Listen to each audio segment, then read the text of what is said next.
उपस्थित हुनुभएका र सम्पूर्ण विभिन्न माध्यमहरूबाट यो कार्यक्रम हेरिरहनुभएका सुनिरहनुभएका चितवनवासी दाजुभाइ दिदीबहिनीहरू र देशभरिकै आदरणीय दाजुभाइ दिदीबहिनीहरू सबैमा हार्दिक अभिवादन। नमस्कार।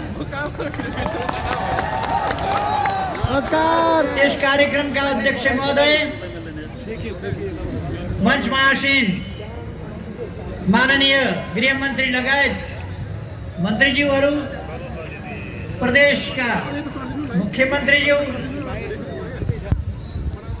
अरू प्रदेश का मंत्रीज्यूहरू, केंद्रीय कमिटी का सदस्यहरू, अतिथि महानुभावहरू र यस कार्यक्रमलाई सम्प्रेषण गर्न उपस्थित हुनुभएका सञ्चारकर्मी मित्रहरू र सम्पूर्ण दाजुभाइ दिदीबहिनीहरू, धेरै कुराहरूमा भन्दा अगाडि नै साथीहरूले राखिसक्नु भएको छ।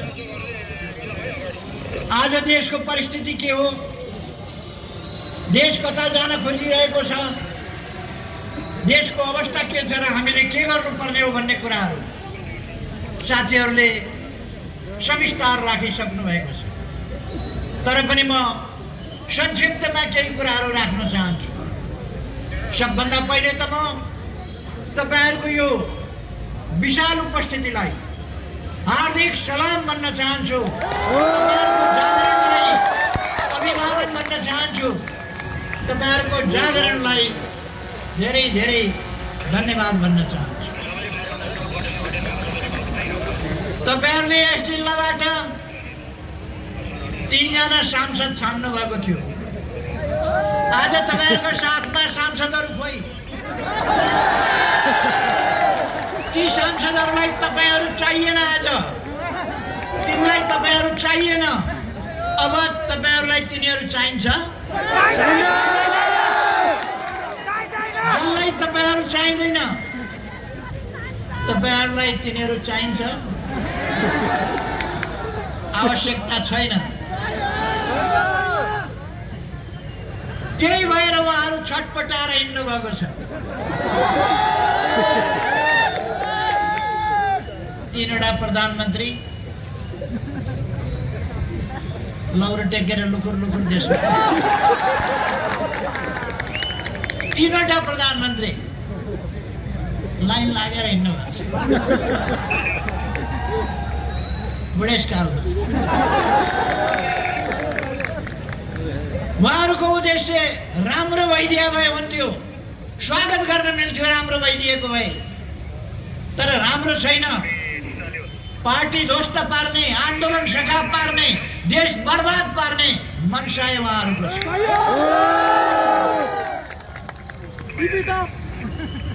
तपाईहरुले यस महानगरपालिकामा अलिअलि च्यातेर जित्या भए पनि अलिअलि भोट त दिएकै थियो नि। खोइ तपाईको मेयर आज चितवनको यत्रो सभा यहाँ भइरहेको छ। तपाईहरु चितवनभरिबाट आदरणीय दाजुभाइ दिदीबहिनीहरू यहाँ जम्मा हुनु भएको छ। खोइ तपाईका मेयर पिकनिक खान जानु होला।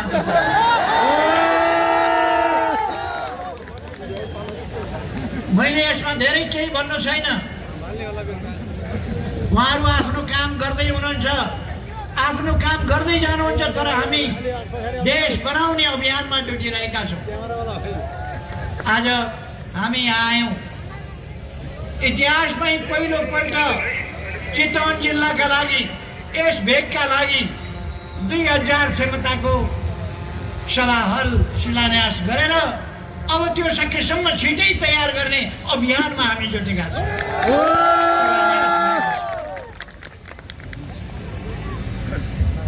हामीले राजमार्ग चौडा गर्ने 6 लेनको बनाउने काम भनेको बिग्रेपछि नाम जति जाति बिग्रिदैन।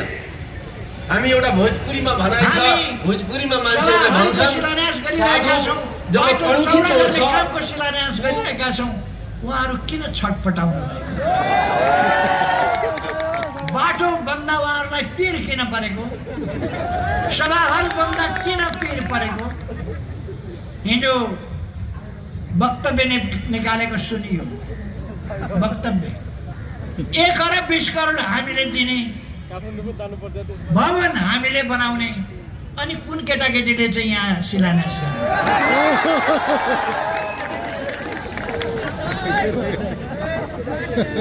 निर्माण हामीले गर्ने। अचम्म लाग्छ। फेरि चितवन जिल्ला विकास निर्माणका काममा अगाडि बढिरहेको छ। धेरै अगाडि साथीहरूले भने पनि सक्नुभयो धेरै कुरा। भौतिक पूर्वाधार मन्त्रीले भनिसक्नुभयो के काम हुँदैछन् चितवन जिल्लामा मात्रै भनेर। यही नारायणीमा अब सिग्नेचर पुल बन्दैछ, आकर्षक पुल बन्दैछ, पूर्व पश्चिम राजमार्गमा हिँड्ने मान्छेहरूलाई चौडा पुल बन्दैछ र एउटा आकर्षण बसबाट हिँड्नेले पनि झ्यालबाट यसो बाहिर हेर्छ, मोटर बाइकबाट हिँड्नेले पनि हेर्छ, कारमा हिँड्नेले पनि हेर्छ। त्यस प्रकारको सिग्नेचर ब्रिज भनिन्छ। आकर्षक नयाँ पुल निर्माण हुँदैछ। नारायणी नदी, राप्ती नदीहरूमा तटबन्ध हुँदैछ। सुन्दाखेरि उहाँहरूलाई पिर पर्ला कि भन्ने लाग्छ। यसो हुँदैछ भनेपछि उहाँहरू आत्तिनु हुन्छ। तर हुन्छ, आत्तिए पनि हुन्छ, जे भए पनि हुन्छ, बनाएर छोडिन्छ। यही जिल्लाबाट छानिएका, त्यही निर्वाचन क्षेत्रबाट छानिएका सांसद राम जन्मभूमि अयोध्यापुरीमा राम मन्दिर बनाउने कुरा चुइक्क बोल्न किन सक्नुहुन्न? कसका डरले बोल्न सक्नुहुन्न? उहाँ राम अयोध्यापुरीमा जन्मिएका भन्न बडा सक्कली राष्ट्रवादी भएर हिँड्नु भएको छ त। तर मयूरको प्वाख लाउँदैमा अर्को के छ र? मुजुर हुँदैन, मयूर। प्वाख लाउँदैमा मयूर हुँदैन, त्यो चरो त्यही रहन्छ। किन बोल्न सक्नुहुन्न उहाँ? त्यसको मास्टर प्लान, गुरु योजना तयार हुँदैछ। रामको भव्य प्रतिमूर्ति तयार भइसकेको छ, निर्माण भइसक्यो रामको मूर्ति। सीताको बनिरहेको छ, अब लक्ष्मण र हनुमानको पनि बन्छ। अर्को सालको रामनवमीमा हामी राम जन्मभूमि अयोध्यापुरीमा भव्य ढङ्गले प्राण प्रतिष्ठा गर्नेछौँ रामनवमीका दिन। यसैपल्ट भ्याइँदैन, अर्कोपल्ट हामी त्यो भव्य ढङ्गले प्राण प्रतिष्ठा गर्ने कार्यक्रम गर्दैछौँ। त्यसको अर्थ के हो? अयोध्यापुरी अब विश्वका हिन्दूहरूको, विश्वका संस्कृतिविदहरूको, विश्वका पुरातत्वविदहरूको, विश्वका सभ्यताविदहरूको गन्तव्य स्थान हुनेछ, पर्यटकीय स्थान हुनेछ। धेरै तीर्थालु भक्तजनहरूको त्यहाँ गन्तव्य स्थल हुनेछ। हामी रियु अर्थात् सरयू नदी, त्यसको व्यवस्थापन, पुलहरूको व्यवस्थापन, नदीहरूको तटबन्धको व्यवस्थापन आदि गर्नेछु। मैले भनिरहनु पर्ला जस्तो लाग्दैन। यो भूमि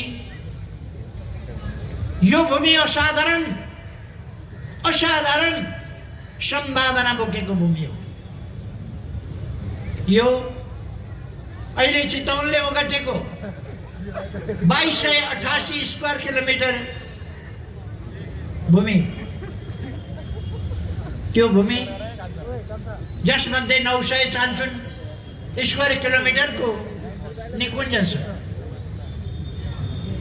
यी सबै चिजको हामी व्यवस्थापन गर्नेछौँ र बृहत चितवन भ्याली 4788 स्क्वायर किलोमिटरको बृहत भ्याली, जसको नयाँ आबादी 2013 सालबाट सुरु भएको थियो, अहिलेसम्म आइपुग्दा यसको नयाँ स्वरूपमा अगाडि बढेको छ। आगामी दिनमा यसलाई अझ नयाँ स्वरूपमा यस भ्यालीलाई दाउनेदेखि लिएर यता उसम्म मकवानपुरको मनहरीसम्म अथवा मनहरीभन्दा उतासम्म कर्रासम्म यो 4788 स्क्वायर किलोमिटर पर्छ। त्यो भूमिको हामी व्यवस्थित ढङ्गले मास्टर प्लान बनाएर आधुनिक खेती योग्य जमिनलाई खेती र बगैँचाको रूपमा विकास गरेर आरक्षणलाई निकुञ्जलाई त्यसै अनुसार व्यवस्थित गरेर जनता र वन्यजन्तुका बीचको द्वन्द्वलाई समाप्त पार्ने प्रबन्ध गरेर त्यहाँका जनतालाई पीडा नपर्ने गरीको व्यवस्था गरेर यी सबैतिरको विकास गर्ने काम हामी गर्नेछौँ। मैले माणीलाई मणि बनाउँछु भन्ने उद्घोष माणीमा गएर गरेको थिएँ। जसका लागि भोट मागे उही नै मणि होइन कुहेको आलु जस्तो निस्क्यो।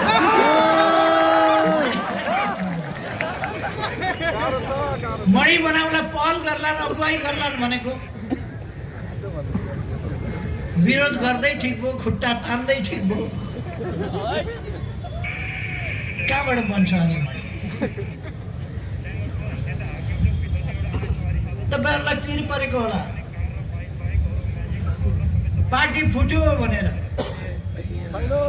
तपाईँहरू आफू यता गाले यतातिर हेर्नुहोस्, यता गाले यतातिर हेर्नुहोस्, यता गाले उतातिर हेर्नुहोस्, उता गाले यतातिर हेर्नुहोस्, पार्टी फुट्याएर छ कि रहेछ? यता हेर्नुहोस् त पार्टी फुट्या छ कि छैन? यताबाट यतातिर हेर्नुहोस् त पार्टी फुट्या छ कि छैन? पार्टी फुटेको होइन, केही मान्छेहरू बाहिर गएका हुन्। जीवन शर्माले गीत गाउँछन्, पिलो निचोरिँदैमा ओजन घटेको हुन्न। हामीले निचोरेको होइन, आफै निचोरिएर फुत्त निस्किएको।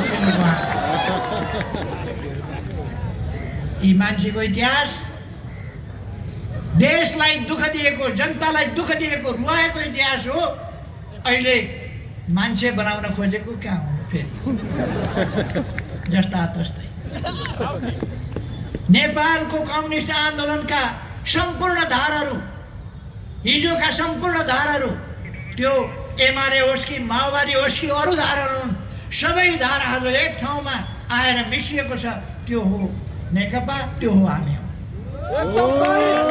हामी नै हो त्यो शक्ति जसले देशलाई शिरमाथि राखेर हिँडेको छ, जसले जनतालाई छातीभित्र राखेर हिँडेको छ, जसले सुशासन र विकासलाई आफ्नो उद्देश्य, आदर्श र सङ्कल्प बनाएर हिँडेको छ, जसले समृद्ध नेपाल र सुखी नेपाली बनाउने राष्ट्रिय आकांक्षालाई साकार पार्ने प्रतिज्ञा गरेको छ, त्यो पार्टी यो पार्टी। त्यसकारण म दाजुभाइ दिदीबहिनीहरूलाई आग्रह गर्न चाहन्छु, अघि रामबहादुरजीले भन्नुभयो शुद्धिकरण आवश्यक थियो। तपाईँहरूले देख्नुभयो आज हाम्रो पार्टी एकजुट छ, एक ढिक्का छ, एकजुट एक ढिक्का। तर अलिक अस्तिसम्म तपाईँहरू किन राम्रो सुनौला कुरा पार्टीको भनेर रेडियो खोल्नुहुन्छ, टेलिभिजन खोल्नुहुन्छ, अनलाइन खोल्नुहुन्छ, हेर्नुहुन्छ, के पाउनुहुन्छ भने बैठक बोलाइ पाऊ भनेर निवेदन। किन निवेदन लेख्नु पर्यो? बैठक त जति बेला बोलाइदियो भन्यो त्यति बेला बोलाइहाल्छु मैले। तर निवेदन त्यो किन भने सञ्चार माध्यमले प्रचार गर्छ। तपाईँहरूका मनमा सुइराले घोच्नका लागि त्यस्ता समाचार, तपाईँहरूका मनमा सुइराले घोच्नका लागि, तपाईँहरूका मनमा पीडा पुर्याउनका लागि त्यस्ता कामहरू भए। तपाईँहरूको मनोबल टुटाउनका लागि, तपाईहरुको आत्मविश्वास भत्काउनका लागि ती कामहरु भए। तपाईहरुले कहिल्यै पनि राम्रो समाचार पार्टीको सुन्न पाउनु भएन। एउटा नेता टेलिभिजनमा जान्छ, मन परी बोलेर उफ्रिन्छ। अरु पार्टीले बाटो बनाएको देख्छ, अरु पार्टीले पुल बनाएको देख्छ। हामीले 400 भन्दा बढी सडक पुलहरू बनाएका छौँ यस देशमा। गत वर्ष मात्रै हामीले 900 भन्दा बढी किलोमिटर बाटो, डबल लेन, 4 लेन र 6 लेनका बाटाहरू कालोपत्र गरे। 5000 किलोमिटर भन्दा बढी बाटो यी 3 वर्षमा कालोपत्र गरे। यी 3 वर्षमा नेपाल सुरुङ युगमा प्रवेश गर्यो। यी 3 वर्षमा अहिले तपाईहरुले अभियान देख्नु भएको छ। देशभरि सडक बालबालिका हामी सडकमा देखिन दिँदैनौँ। सडक बालबालिका अभिभावक बिन भएर सडकमा बालबालिका पुग्न सक्दैनन्, पुग्न पाउँदैनन्। हामी तिनलाई अभिभावकत्व दिन्छौँ, सरकारले हेर्छ। कोही पनि बालबालिका अभिभावक हुँदैन।